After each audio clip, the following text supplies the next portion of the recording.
Om Namo Bhagavate Vasudevaya.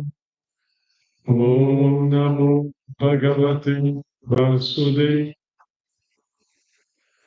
Om Namo Bhagavate Vasudevaya. Om Namo Bhagavate Vasudevaya. Vasudevaya.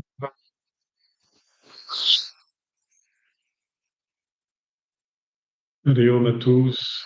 Et par avance, excusez-moi pour ma voix un peu chaotique, mais on va essayer si vous entendez pas bien dans la salle ou virtuelle, n'hésitez pas à me faire un petit message, j'essaierai de changer, de forcer le micro.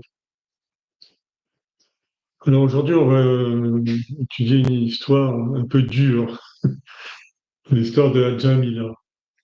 Et c'est une histoire qui est très, très connu dans l'hindouisme. C'est le début du canto 6, du chapitre 6, enfin du tome 6 du Bhagavatam.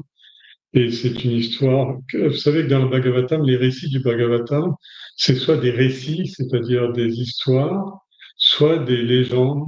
Et aujourd'hui, c'est donc une légende, c'est un récit et non pas une histoire. Mhm. Alors, la mort de Jamila.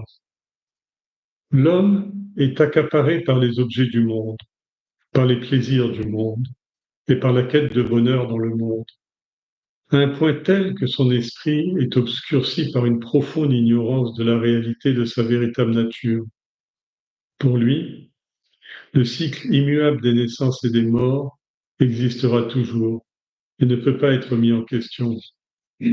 Ce n'est qu'avec l'aide de la connaissance que le voile de l'ignorance peut être déchiré, que cette chaîne essentielle, que cette chaîne des naissances et des morts peut être brisée.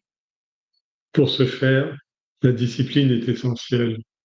Et quand on parle de discipline, on entend la discipline spirituelle. Tout comme un homme qui se nourrit toujours d'aliments purs et sains n'est pas gêné par la maladie au cours de sa vie, de même, un homme qui se nourrit de spiritualité ne souffrira jamais. Et la nourriture en question, c'est la discipline. Contrôler son esprit est en effet un point essentiel.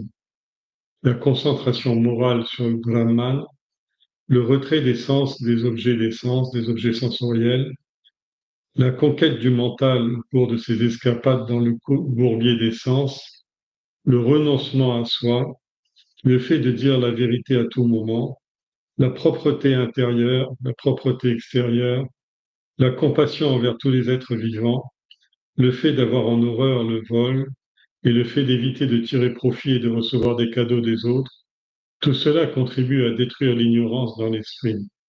Cette destruction est comme le feu qui détruit une forêt de bambous, un feu qui est caché dans le bambou lui-même. Le salut de chacun est en son pouvoir et il ne peut être réalisé que par soi-même. Il existe, malgré tout, toutes ces conditions ou toutes ces difficultés, quelques personnes qui ont atteint le Seigneur par un abandon inconditionnel. On l'appelle le Sharanagati. Sharana, ça veut dire un port, un refuge, un abri. Gati, c'est un but, un but, atteindre la protection. Ces hommes-là, leurs péchés sont détruits comme de la neige au soleil. Et l'homme qui s'offre au Seigneur atteint un stade plus élevé que celui de n'importe quel autre. Ce chemin de la dévotion est le plus élevé, le plus efficace. Aucune austérité, aucun vœu de pénitence, aucune privation ne peut rivaliser avec cette bhakti pour le Seigneur, cette foi pour le Seigneur. Une fois qu'un homme fixe son esprit au pied du Seigneur, alors le péché et la mort ne l'approchent plus, pas même dans ses rêves. Telle est la puissance que confère ce yoga qu'on appelle le bhakti yoga. Une vieille histoire illustre bien le pouvoir de cette foi, de cette bhakti envers Narayana. Et on commence donc l'histoire là. Il y avait autrefois un brahman appelé Ajamila. Ajamila, ça veut dire le déclassé, le dépravé, et ça veut dire l'incestueux aussi, qui vivait dans le pays connu sous le nom de Kanyakubja, au bord du Gange. Cette ville existe encore et ce lieu existe encore. On l'appelle Kanyakouj actuellement. Et il y a toute une légende, mais c'est le pays de naissance de Vishwamitra, du rishi Vishwamitra. Bien que Brahman, cet homme du nom d'Ajamila, était tombé dans de mauvais travers et il avait perdu toute bonté. Il vivait dans le péché avec une femme vulgaire. Lui qui était autrefois si compatissant envers tous, était devenu cruel, escroc, joueur, et de plus il était cupide. Il rançonnait et volait les autres, ne voulait rien faire pour sa famille, pour la famille dont il venait, et sa vie n'était qu'une suite de péchés. Bref, il était détesté de tous. Le temps passa et il vieillit. De cette femme de bas niveau qu'il avait épousée, il eut 10 fils, et le plus jeune d'entre eux s'appelait Narayana. Il était le chouchou de son père et de sa mère. Ajamila passait presque tout son temps en compagnie de cet enfant. Le père ressentait un amour extrême pour son fils et ne songeait à rien d'autre. Quand il mangeait, il ne voulait pas manger tout seul. Il appelait son fils et criait Narayana, tu devrais venir goûter ça et venir manger avec moi. Lorsqu'il buvait quelque chose, il l'offrait d'abord à son fils et lui disait Narayana, bois en premier. Passant ainsi tout son temps mobilisé par sa femme, pour sa femme et ses enfants, Ajamila n'avait pas compris que la mort se rapprochait de lui. Lorsque la mort fut très proche, il tourna toutes ses pensées et ses actions vers son fils. Il ne faisait que l'appeler et répéter son nom. Finalement, les terribles Yama-Dutas, Yama c'est le dieu Yama, le dieu, le grand régulateur, la mort. Dutas, ça veut dire les serviteurs. Finalement, les terribles serviteurs Yama-Dutas, les messagers de la mort, approchèrent de lui. Il les vit venir à distance et aperçut en même temps son fils Narayana qui jouait dans la cour. D'une voix blanche, il s'écria Narayana, viens à moi, Narayana, viens vite. Puis aussitôt dit, aussitôt mort. Lorsqu'avec son dernier souffle, il avait articulé Narayana, viens à moi, les serviteurs de Narayana, les Vishnu Dutas, les serviteurs de Vishnu, l'ont entendu et sont aussitôt venus à lui. Les messagers de Yama, le dieu de la mort, s'apprêtaient à éloigner l'âme du défunt de son corps quand les hommes de Narayana les en empêchèrent. Les Yamadutas, très en colère, leur dirent Dites, comment pouvez-vous empêcher les serviteurs de Yama de faire leur devoir? D'où venez-vous? Au nom de qui agissez-vous? Êtes-vous des Devas ou des Devadatas? Pour quelle raison interrompez-vous notre travail? Tous sourirent, les serviteurs de Narayana leur dirent Si, comme vous le dites, vous êtes des serviteurs de Dharma, alors s'il vous plaît, parlez-nous un peu du Dharma. Dites-nous par exemple, sur quels critères de Dharma le Dharma se base-t-il quand il fixe la punition qu'il inflige aux gens? Quelles sont les personnes qui doivent être punies? Quels actes accomplis par eux sont punissables? Est-ce que seuls les êtres humains sont punis ou les mêmes règles s'appliquent aussi aux animaux? Expliquez-nous tout cela, nous sommes très intéressés. Et les Yamadutas se mirent alors à expliquer. Dharma, c'est tout ce qui est ordonné par les Védas. On pourrait tout aussi bien le désigner comme étant le souffle vital, le prana du Seigneur Narayana en personne. Tout ce qui n'est pas conforme aux écritures sacrées, aux Védas, est qualifié de adharma, d'injuste. Le dharma est le Seigneur lui-même. Ceux qui ne suivent pas le dharma qui leur est prescrit sont punis par Yama, le dieu de la mort. L'homme ne vit que de ses actions. Aucun homme ne peut rester sans agir. Et en fonction de ses actions, c'est-à-dire selon que ses actions sont bonnes ou mauvaises, l'homme est récompensé ou puni par leurs fruits. La naissance future d'un homme est déterminée par les actions qu'il accomplit au cours de cette vie, tout comme sa naissance actuelle a été déterminée par les actions qu'il a accomplies lors de sa précédente vie.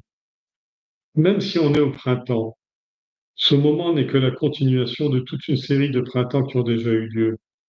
Et ce printemps contient déjà en lui les graines du prochain printemps. Le seigneur Yama, qui réside dans la ville appelée Samyami, Discipline, ça veut dire autodiscipline, décide de ce que sera la prochaine naissance d'un homme en fonction des actions menées lors de cette naissance. L'homme, dans son ignorance, ne prête aucune attention à l'impermanence du corps humain. Son intelligence est obscurcie par l'ignorance et il pense que ce corps est le seul qu'il possède, que cette naissance est la seule vie qu'il a. Il ne pense ni à sa naissance précédente, ni à celle à venir.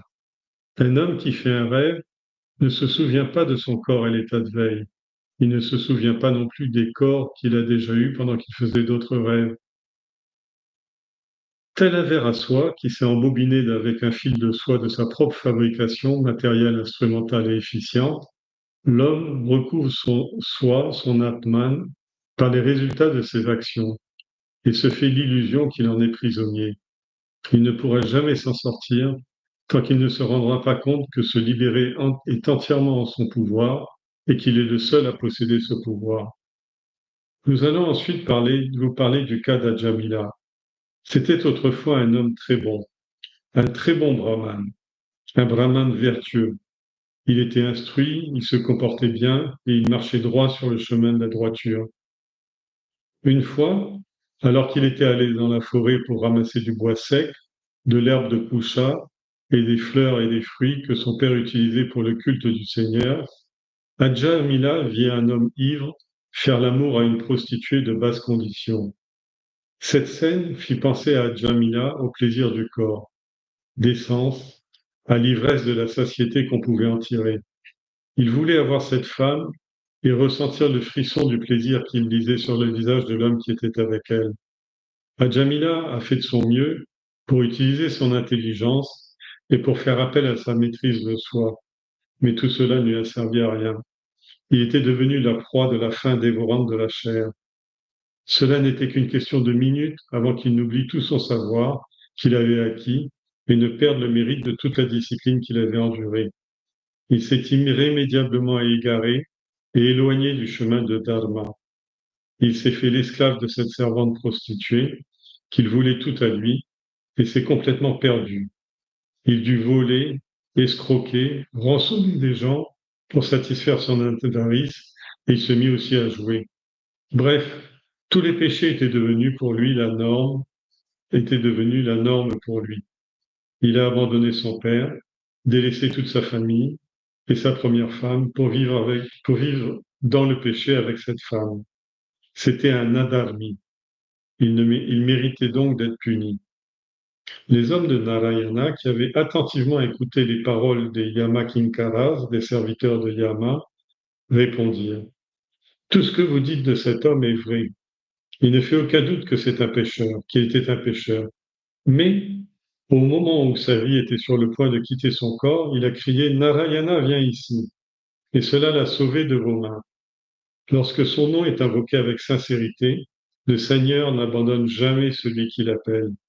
Il le traite comme son dévot, son bhakta, et tous ses péchés sont blanchis. Aux yeux du Seigneur, cet homme n'est plus un pécheur et n'a donc plus sa place dans la région de Brahma. Bien sûr, on sait qu'il ne pensait pas au Seigneur tandis qu'il criait Narayana. On sait très bien que c'est son fils qui l'appelait.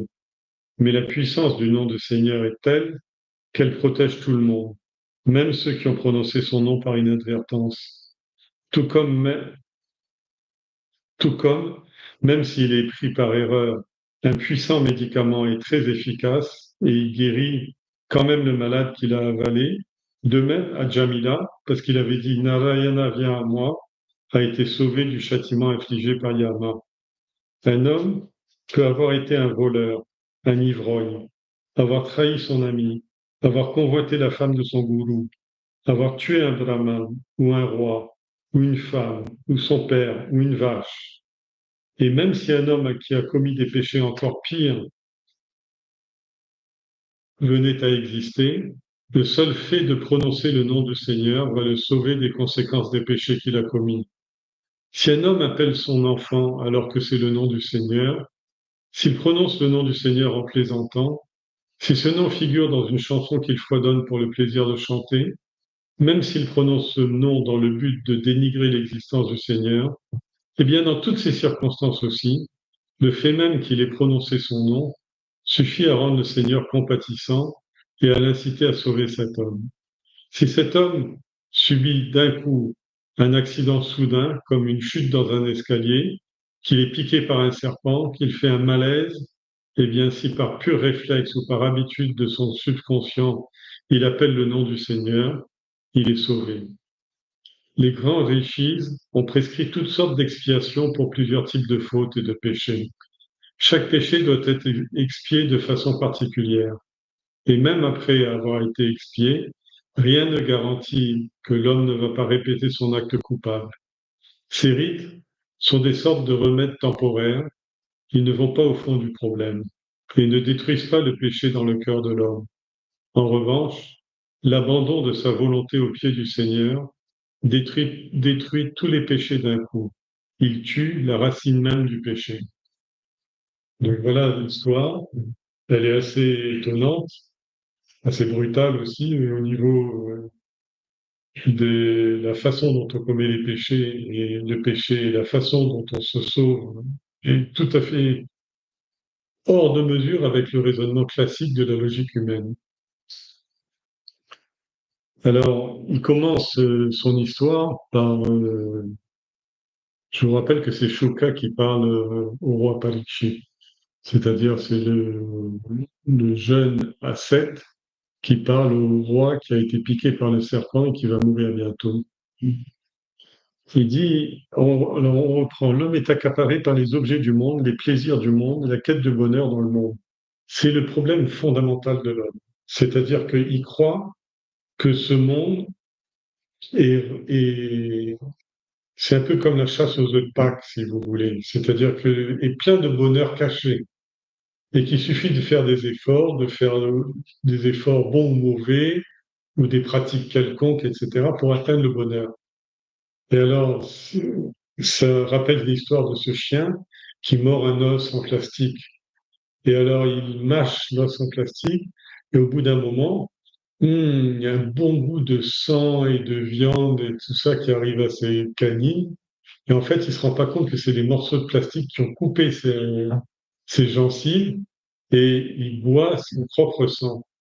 Et en fait, cette histoire-là montre que quand on croit tirer de son plaisir et son bonheur des objets du monde, en fait, c'est son propre sang, son propre bonheur. C'est-à-dire que notre nature essentielle, notre nature profonde est pur bonheur, pure béatitude. Et tous les soirs, on l'expérimente à travers le sommeil profond, ou l'anesthésie, ou tout l'évanouissement, etc. Et donc, tous les plaisirs qui sont dans le monde sont en fait des reflets de plaisir, comme des images dans un miroir de ce bonheur intérieur. Mais tout le temps, on est fasciné par le miroir et on n'est jamais fasciné par la réalité intérieure. Alors, il est tellement fasciné par le monde et les plaisirs qu'ils sont censés y trouver que son esprit est obscurci par une profonde réalité de sa véritable nature. Alors, est-ce que cette ignorance et sans commencement, c'est-à-dire est-ce que c'est la cause de sa recherche dans le monde? Oui. Mais est-ce que c'est parce qu'il est ignorant qu'il cherche dans le monde? Oui. Mais pourquoi est-il ignorant? Là, c'est un grand point d'interrogation, on appelle ça Maya. Une fois qu'il est dans le monde et qu'il a donné sa réalité à ce monde, le cycle immuable des naissances et des morts existera toujours et ne pourra jamais être remis en question. C'est l'histoire qu'on avait vue au dernier satsang la semaine dernière. Ce n'est qu'avec l'aide de la connaissance que le voile de l'ignorance peut être déchiré. Vous savez, ce voile de l'ignorance qui est déchiré, on en parle dans la Bible, dans l'Ancien Testament, dans les trois religions du livre, le temple de Jérusalem, le voile se déchire, etc. Mais en fait, c'est symbolique, c'est anecdotique. Le véritable voile, c'est celui de la nescience ou de l'ignorance, c'est-à-dire de la non-perception de notre véritable nature essentielle. C'est ce qu'il appelle ici la réalité de notre véritable nature. Pour lui, le cycle immuable des naissances et des morts existera toujours et ne pourra jamais être remis en question. Alors, pour briser ce cycle, eh bien, il y a toutes les propositions qui sont faites par toutes les religions, toutes les foi, toutes les croyances, toutes les pratiques spirituelles de la Terre vous propose de briser ce tabou. Et enfin, cette chose que l'on tient pour une fois pour toutes, qu'on est né et qu'on va mourir et que tout sera fini. Alors, en fait, toutes les traditions du monde proposent la discipline, toutes sauf deux. Mais ces deux-là, il faut déjà être passé par la discipline avant. Toutes proposent la discipline, c'est-à-dire la maîtrise de l'esprit, apprendre à son esprit à ne plus être fasciné par le monde, mais à être sensible, puis orienté, puis complètement dévoué à sa réalité intérieure, qu'on peut appeler Dieu ou Narayana, comme dans l'histoire, etc. Mais je vous ai dit sauf deux. Les deux, c'est les gens qui sont les Vedantines, c'est-à-dire les intellectuels. Eux, ils sont dans l'attaque directe du mental au moyen de la logique et des écritures sacrées. Et l'autre, c'est la foi bhakti, qui s'occupe plus pas de l'esprit, mais ne s'occupe que d'une réalité intérieure qu'elle ne connaît pas pour arriver à connaître cette réalité et à en faire son but, sa protection, etc. Mais que ce soit pour la foi ou que ce soit pour la logique et l'analyse introspective, il faut avoir déjà être une vieille âme, c'est-à-dire avoir vraiment vécu des expériences et avoir une maturité psychique qui permet de questionner les fondements même de son être propre. Alors, il dit par exemple, un homme qui se nourrit d'aliments purs et sains n'est pas gêné par la maladie au cours de sa vie, c'est-à-dire il n'a pas des problèmes métaboliques, etc. De la même façon, un homme qui se nourrit de spiritualité, il ne souffrira jamais. Quand on dit il ne souffrira jamais, ça ne veut pas dire qu'il ne va pas mourir et qu'il ne va pas avoir de maladie, mais il ne souffrira jamais, c'est-à-dire que ça ne remettra pas son équilibre fondamental en cause. La nourriture en question, c'est la discipline spirituelle. Contrôler son esprit est un point essentiel.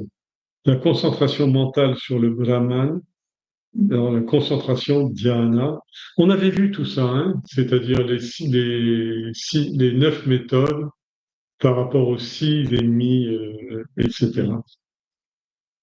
Alors, le fait de dire la vérité, alors il parle de toutes ces belles qualités, ces qualités nectarines, comme dit Shankara, c'est-à-dire ces qualités qui vous amènent dans un monde divin, parce que avant même de connaître la vérité spirituelle, ces qualités-là vous amènent au bonheur. Au bonheur, pas tellement au plaisir, mais au bonheur et à l'équilibre intérieur, au bonheur de l'équilibre intérieur. Alors il parle de quoi? Contrôler son esprit, concentrer son mental sur Dieu, retirer ses sens des objets sensoriels, de leur quête dans les objets sensoriels, dans leur gratification sensorielle. Conquête du mental au cours de ses escapades dans le bourbier des sens, c'est-à-dire savoir revenir en arrière, le retour sur soi, le renoncement à son ego, le fait de dire toujours la vérité, satyam, la propreté intérieure, shuddha, et extérieure, shuddha, shuddhantakarana, la compassion, kripaya, envers tous les êtres vivants, avoir horreur du vol, éviter de tirer profit et de recevoir des cadeaux de tous les autres. Tout cela contribue à détruire l'ignorance dans l'esprit. Et cette destruction agit comme le feu dans une forêt de bambous, un feu qui est caché dans les bambous lui-même. C'est-à-dire, vous savez, dans les forêts de bambous, j'ai eu l'occasion de voir ça une fois à Madagascar, vous entendez tout le temps grincer, choquer, etc. Ça fait un bruit terrible dès qu'il y a du vent.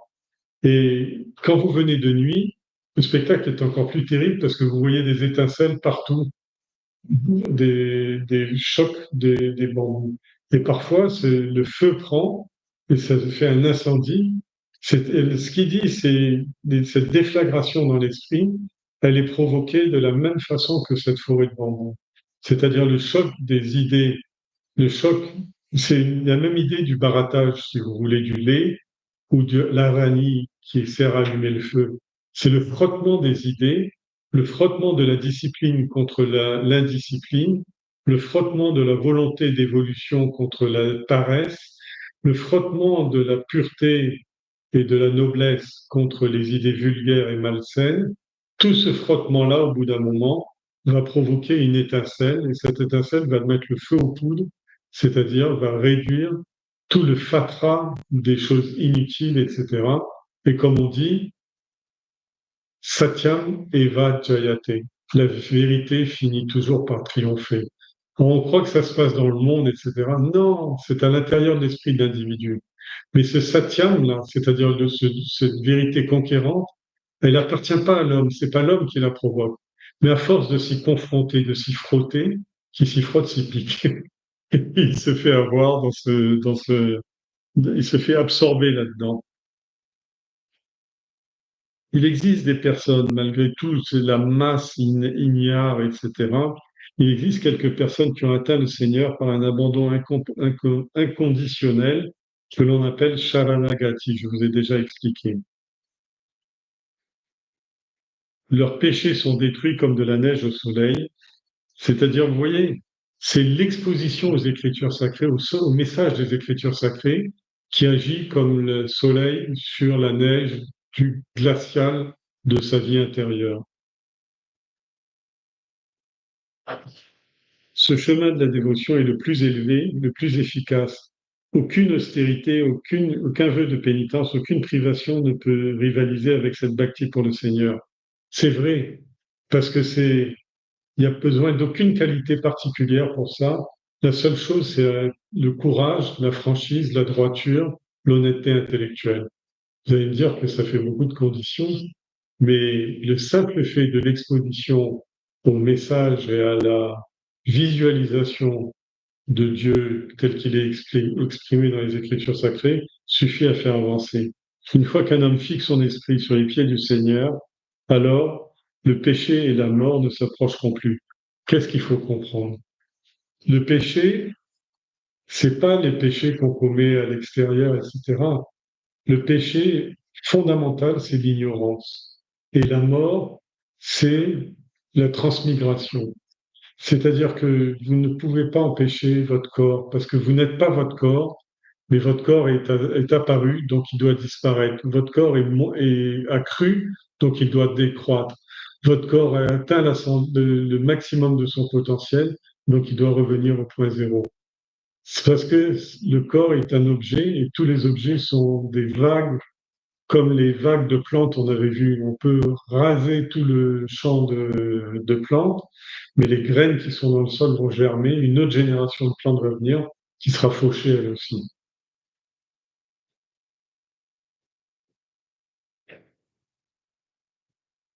Et maintenant, on rentre dans l'histoire. Alors, Ajamila, le déclassé, vivait dans un pays qui était connu comme étant Kanyakubja, au bord du Gange. Bien que c'était un brahman, brahman ne veut pas dire qu'il était né d'un papa brahman et d'une femme brahmine.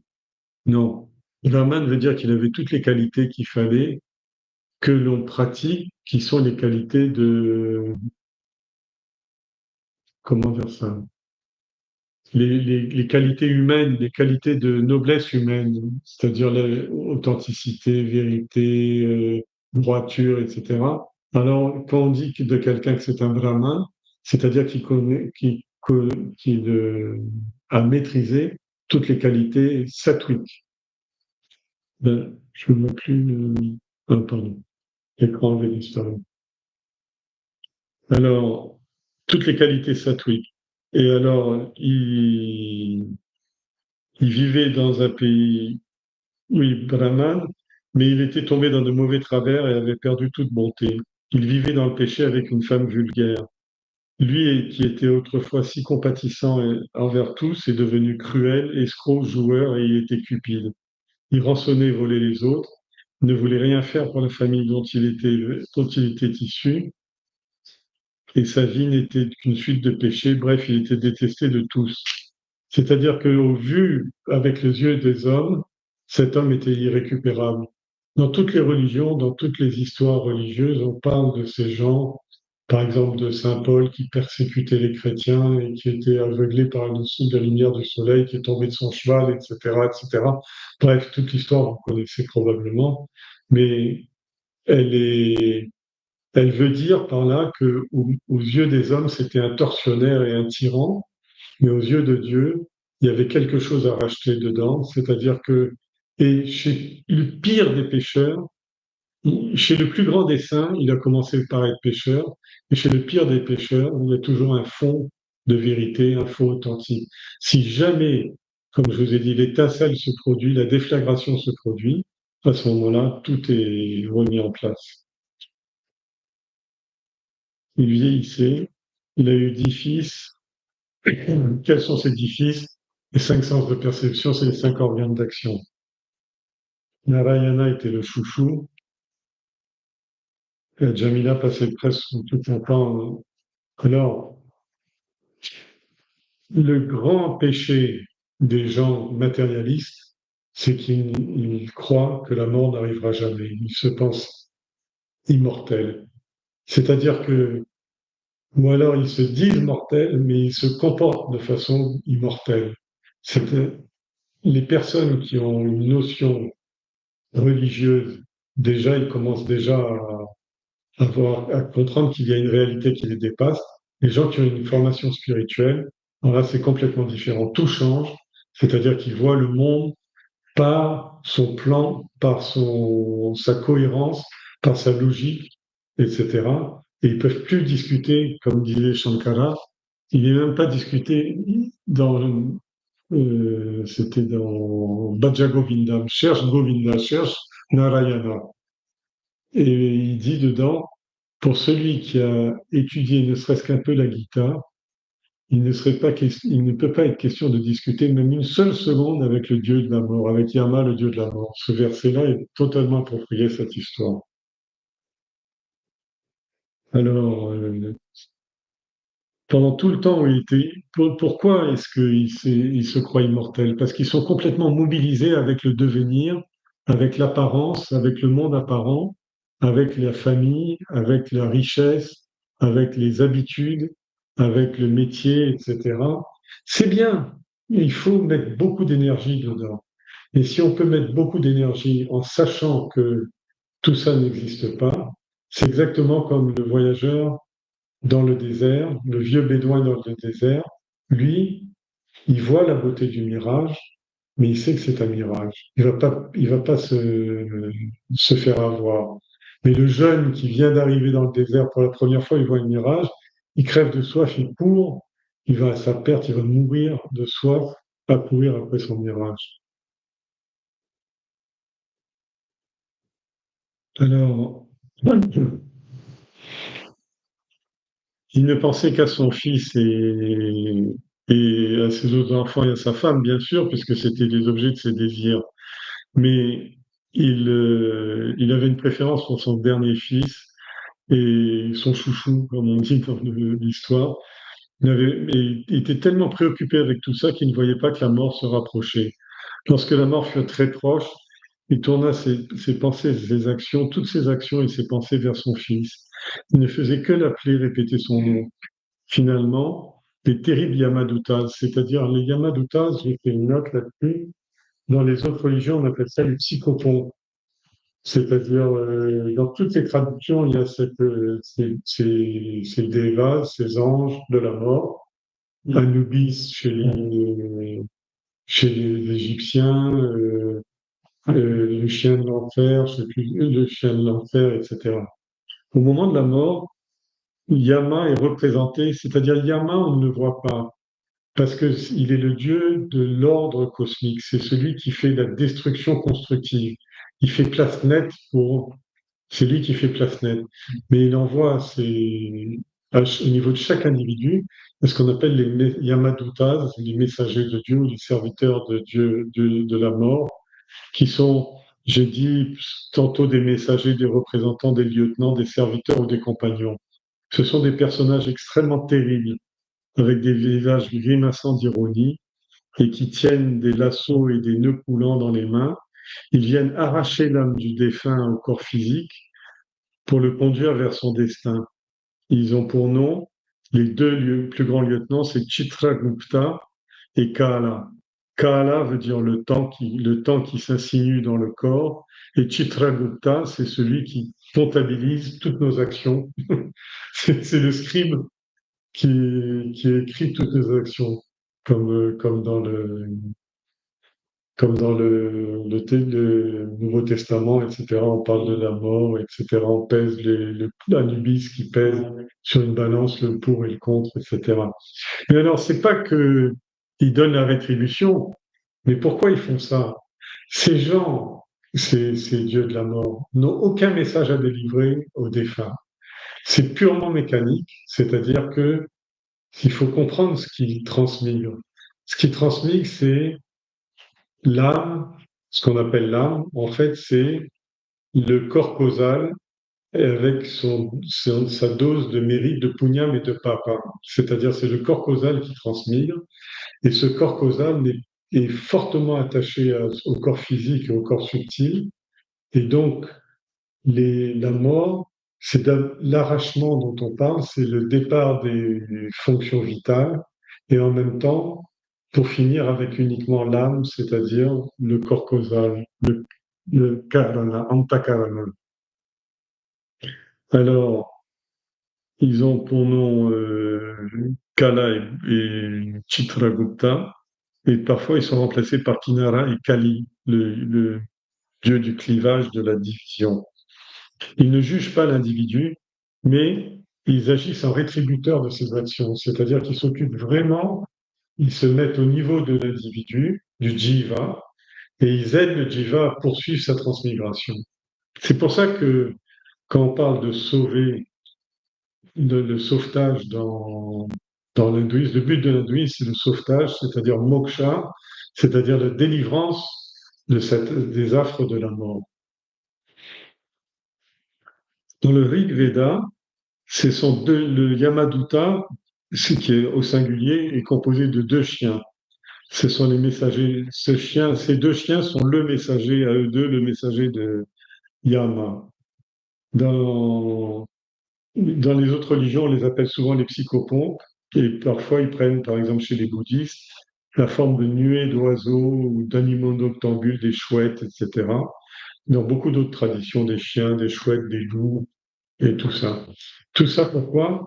Parce que pour ces animaux, quand c'est les animaux, ça veut dire c'est la séparation de la chair du monde subtil. Quand c'est les, quand c'est les psychopons, on dit c'est la séparation de l'essentiel, c'est-à-dire le jiva, des fonctions cognitives et des organes d'action et de perception. Bon, assez avec ces choses lugubres. Alors,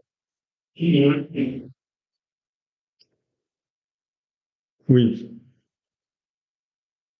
j'en étais donc au moment où arrivent les Yamadutas. Je vous ai expliqué de quoi il s'agit. Il les vit venir à distance. C'est-à-dire, ils n'arrivent pas au moment du déclin de la maladie et tout. Là, c'est les deux ennemis, les Vargas, dont on avait parlé dans euh, l'histoire de Purandana, qui se glissent dans le corps comme des serpents, là. Alors ça, c'est la maladie. Mais là, au dernier moment, c'est d'autres personnes qui arrivent. Alors, quand il a vu ces messagers de la mort, il a su que le dernier moment était venu, et en même temps, il a rendu son dernier souffle en criant, viens à moi, Narayana, viens vite.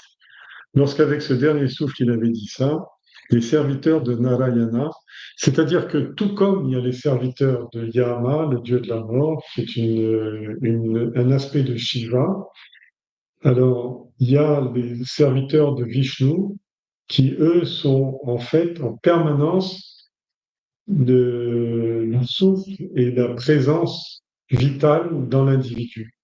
Donc c'est cette invocation des forces vitales qui arrive en opposition avec les forces de la transmigration.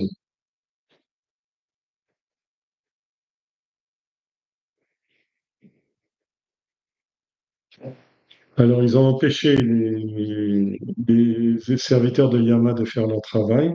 Et les Yamadutas, très en colère, leur ont dit, pourquoi vous nous empêchez, les serviteurs de Yama, de faire leur devoir? La loi de la réincarnation, c'est-à-dire le cycle des naissances et des morts, qu'on appelle en sanskrit le samsara, ce cycle éternel des naissances et des renaissances, et c'est la loi même fondamentale du monde. Quand on n'est plus dans cette loi du monde, on est dans la loi de Dieu, ou alors on est nulle part. Mais eux, qui sont en charge de faire rouler la grande roue du monde, celle dont parlait le Bouddha, de faire le cycle des naissances et des morts, à ce moment-là, qui peut empêcher ça de faire leur devoir? D'où venez-vous? Êtes-vous des Devas ou des Devatas? Alors, Devadatta, on parle de dieu tutélaire, ou dans beaucoup de littérature hindoue, on parle de demi-dieu.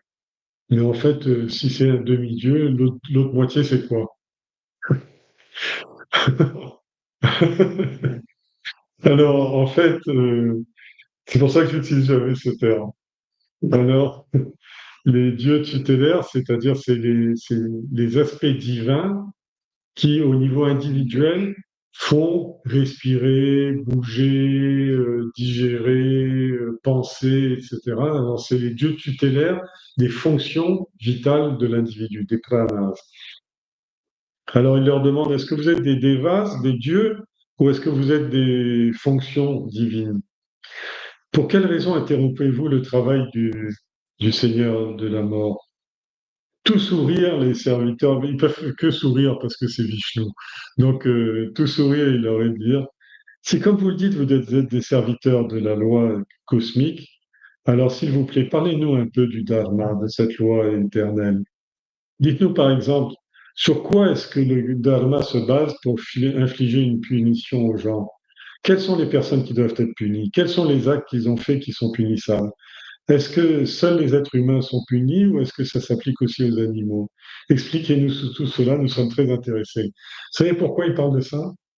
Parce que la mort est une exception. La vie est la réalité. Alors c'est par exemple, ils savent quand ils demandent, qu'est-ce qui se passe pour les animaux quand ils meurent? Les animaux, quand ils meurent, ils ont un organe interne beaucoup moins fort.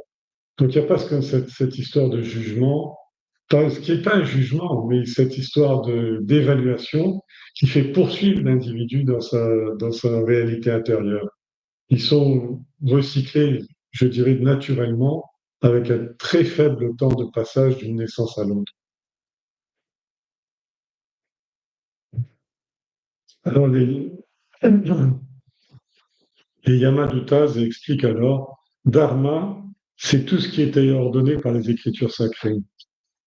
Alors, vous voyez, de leur point de vue, du point de vue shivaïte, l'énergie, Dharma, c'est l'énergie qui est projetée dans les écritures sacrées. Mais pour les Vaishnavites, ou pour les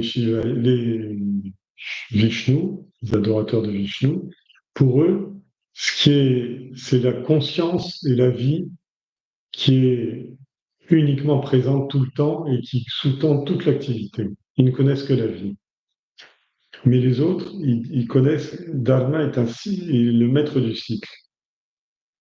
On pourrait tout aussi bien désigner Dharma comme étant le souffle vital du Seigneur Narayana en personne. Tout ce qui n'est pas conforme aux écritures sacrées est qualifié de adharma. Le Dharma est le Seigneur en personne. Ceux qui suivent pas le Dharma, qui leur est prescrit, sont punis par Yama. Il y a uniquement ceux qui suivent pas, mais ceux qui sont dans l'incapacité de suivre parce qu'ils sont, par exemple, la matière inerte, elle suit le Dharma. Parce qu'il n'y a pas de il n'y a pas de divergence par rapport entre le jiva. Et les hommes qui ne suivent pas le dharma sont punis par yama. L'homme ne vit que de ses actions. Aucun homme ne peut rester sans agir. En fonction de ses actions, selon qu'elles sont bonnes ou mauvaises, il est récompensé ou puni. Et la naissance d'un futur d'un homme, vous voyez, contrairement à toutes ces religions, comme par exemple le chien Anubis ou l'ange de la mort dans la religion catholique, qui pèse le pour et le contre et qui fait un jugement de l'individu. Ici, non, c'est les serviteurs de Yama, ils sont les serviteurs du grand régulateur, c'est-à-dire c'est comme les rouages d'une montre, et ils viennent chercher le punya, le mérite et le démérite, et en fonction de ça, ils aident l'individu à trouver un corps qui lui convient, qui va lui convenir, c'est-à-dire ils vont le conduire de force dans le champ d'expérience qu'il a lui-même commandé, et pour ne pas qu'il s'égare s'il s'égare, il disparaît, il perd toutes ses chances de survie. C'est pour ça qu'on dit, ces Yamadutas, là, ils vous conduisent vers la voie des Pitrus, c'est-à-dire ils vous amènent dans le monde des ancêtres, dans le monde de ce qui s'est déjà produit et qui va se reproduire à travers une nouvelle génération. Aucun homme ne peut rester à agir. Oui. La naissance future d'un homme est déterminée par les actions qu'il a accomplies au cours de cette vie, tout comme sa naissance actuelle a été déterminée par les actions qu'il a accomplies lors de sa précédente vie. Bon, vous voyez que c'est pas vraiment une réincarnation, comme on dit, mais on peut dire ça, mais c'est pas vraiment ça. C'est ce qu'on appelle une métampsychose, c'est-à-dire c'est le même individu qui invoque des vêtements ou des vêtements de chair différents au fur et à mesure des expériences qu'il a besoin de mener.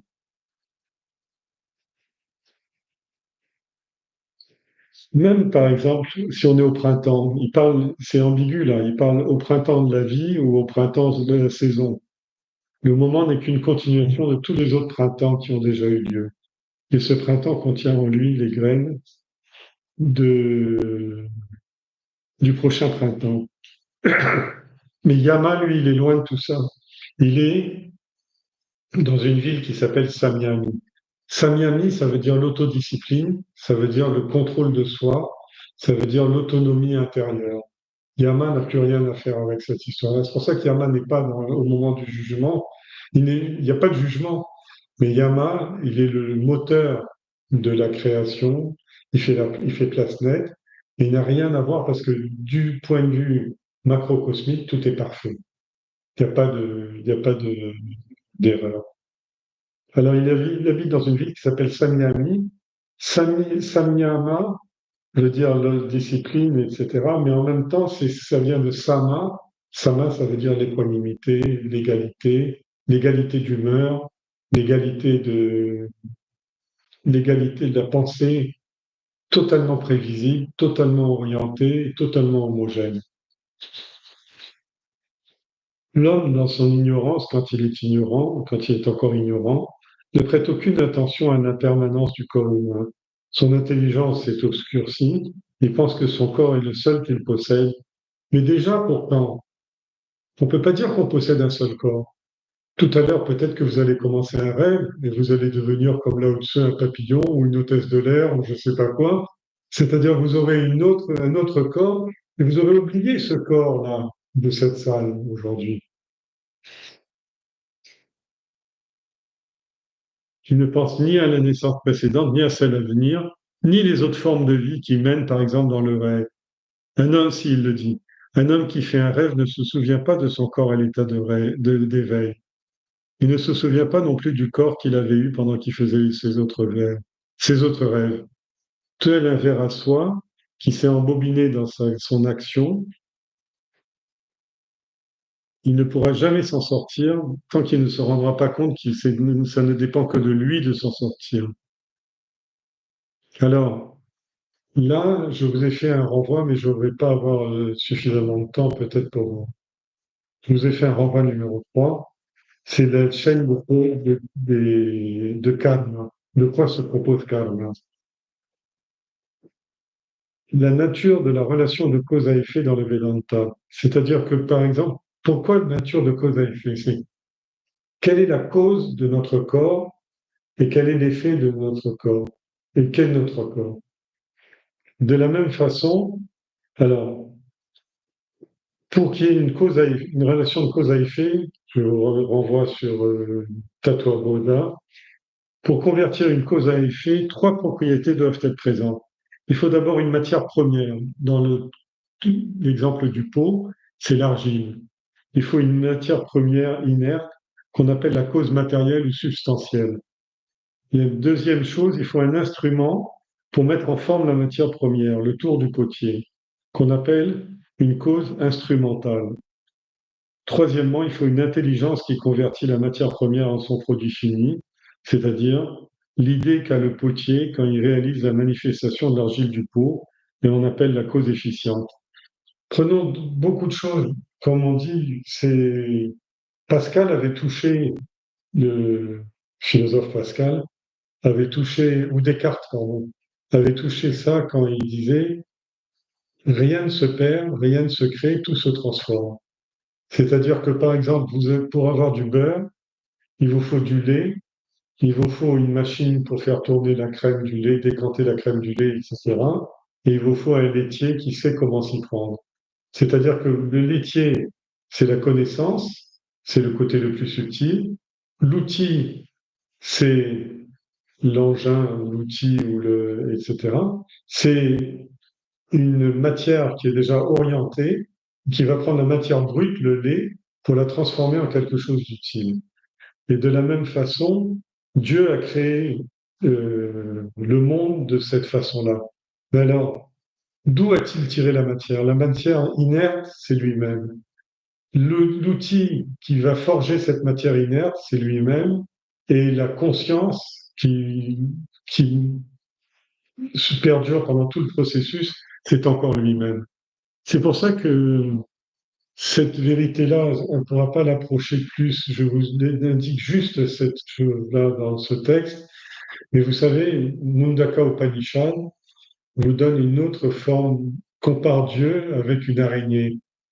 C'est-à-dire l'araignée tire son fil de son ventre, c'est-à-dire elle est à la fois la cause matérielle ou instrumentale, parce que c'est lui qui tisse, et intelligente ou ouvrière c'est-à-dire que la toile est exactement représente le cosmos. Et ici, c'est la même chose. Dans la Mundaka Upanishad, on représente l'univers comme la toile de Dieu, l'araignée. Et ici, on représente l'ignorance comme la création de l'individu, et il le représente comme le cocon à soie. D'où est-ce que le ver à soie a tiré son fil? De son propre ventre. Où est-ce qu'il a, comment, qui s'est embobiné empêtré dans le cocon? Lui-même. Et qui peut en sortir ou ne pas en sortir, qui se considère comme prisonnier ou à un moment va déchirer ce cocon? Lui-même. C'est-à-dire que, sauf que là, on est actuellement dans le stade où le ver à soie est pris dans le cocon de l'ignorance. Alors il dit, une façon c'est la même chose pour les œufs. C'est pour ça que enfermer l'oiseau, qui n'est autre que la matière de sa mère, et qui a été transformé en un œuf fécondé, qui devient un embryon d'oiseau, qui à un moment va briser sa coquille avec son bec et ses ailes, etc., et tendre ses ailes, il va ouvrir ses ailes, on va l'appeler un Dwija, un deux fois né. Alors,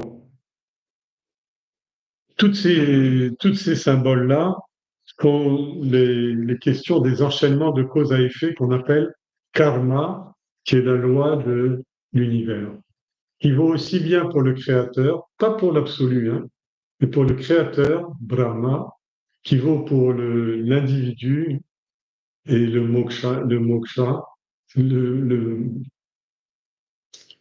comment on appelle ça? Celui qui se libère.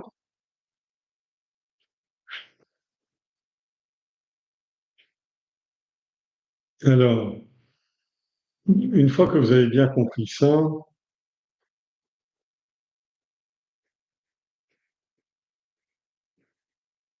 vous avez compris que le cocon, quand il a parlé du cocon, il s'est embobiné dans un fil à soie qui est de sa propre fabrication. Maintenant, vous comprenez ce qu'on veut dire par matériel, instrumental et efficiente ou ouvrière. L'homme recouvre son atman, son soi, sa réalité, par les résultats de son action qu'il se fait l'illusion qu'il en est prisonnier. Il ne pourra plus jamais en sortir tant qu'il ne se rendra pas compte qu'il est le seul à pouvoir se libérer par son propre pouvoir et qu'il est le seul à posséder ce pouvoir. Dans le cas de Jamila, c'était autrefois un homme très bon, un bon brahman, vertueux, etc., c'est-à-dire un homme-homme. Il était instruit, il se comportait bien, il marchait droit sur le chemin de la droiture. Une fois, alors qu'il était allé dans la forêt pour ramasser du bois sec, de l'herbe de coucha, des fleurs et des fruits que son père utilisait pour le yegna, le culte du Seigneur, Jamila a vu un homme complètement saoul faire l'amour à une prostituée de basse extraction. On dit que c'était la caste des dassis.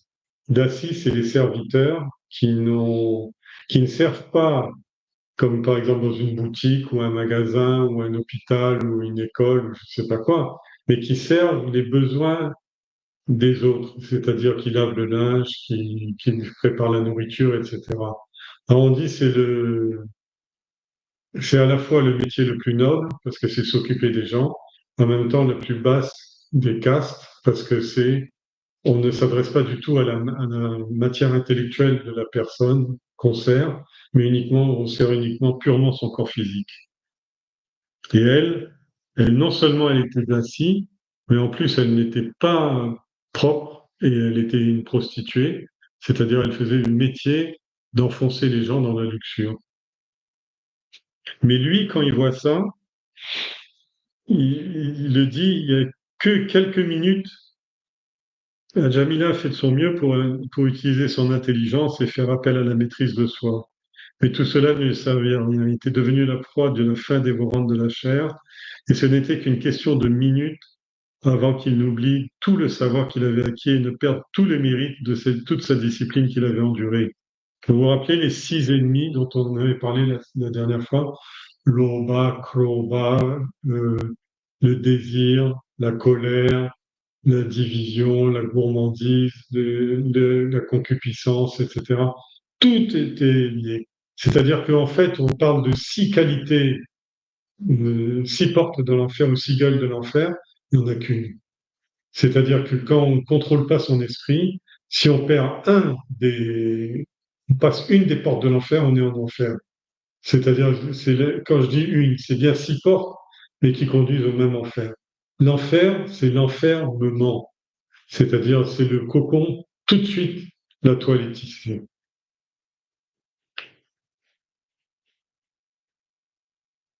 Et donc, bref, à la suite de ça, il est rentré en enfer, c'est-à-dire il a commis tous les péchés, et les péchés étaient devenus la norme pour lui. Il a abandonné son père, délaissé sa famille, délaissé sa première femme. Et c'est un adharmi, il mérite l'enchaînement des naissances et des morts. Les hommes de Narayana avaient écouté très attentivement les paroles des Kinkaras et leur dire, tout ce que vous dites est vrai. Il ne fait aucun doute que c'était un pécheur, mais au moment où sa vie était sur le point de quitter, il a crié Vishnu, il a appelé Vishnu. Narayana vient ici. Et cela l'a sauvé. Alors, après, je n'ai pas besoin vraiment de commenter.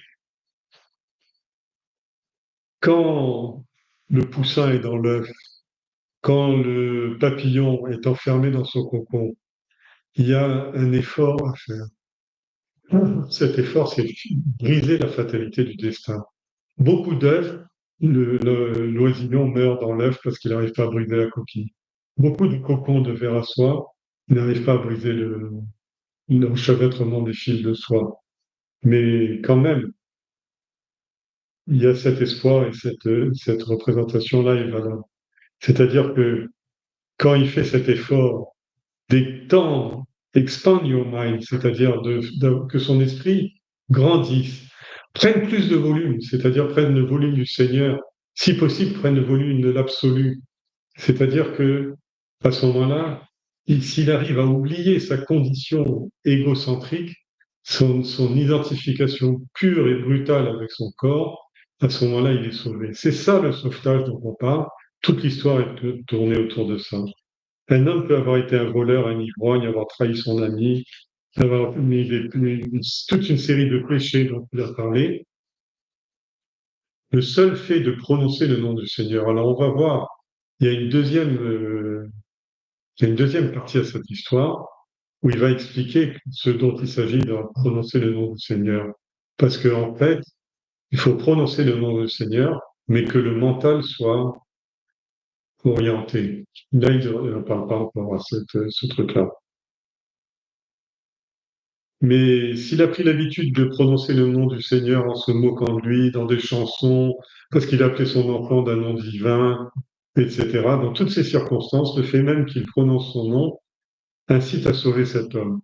Lorsqu'il subit un accident soudain, comme par exemple une chute dans un escalier, une piqûre de serpent, un malaise, ou si son subconscient, par simple réflexe ou habitude, appelle le nom du Seigneur, il est sauvé. Les grands rishis présentent toutes sortes d'autres remèdes contre le péché, la discipline, la pénitence, l'austérité, le regret, le pardon, etc., etc., etc. Il y a beaucoup de choses, mais il dit que c'est des mesures qui sont provisoires, parce qu'il ne tue pas la racine du péché. Voilà, je vais arrêter là parce que je suis un petit peu fatigué, mais j'espère que vous avez pu vous passer quand même. C'est une belle histoire, je vous recommande de la relire. Les commentaires aussi que j'ai faits sont parfois un peu durs, mais ils expliquent bien le sens de cette histoire. La semaine prochaine, on terminera, ce sera plus simple, parce que ce sera, en fait, la semaine prochaine, les Yamadutas, c'est-à-dire les messagers de Yama, vont aller se plaindre du mauvais traitement qu'ils ont reçu à leur Seigneur, et il va s'en suivre une discussion qui sera plus entre un homme déchu et sa prostituée, mais qui sera entre les anges du Seigneur et le Seigneur lui-même.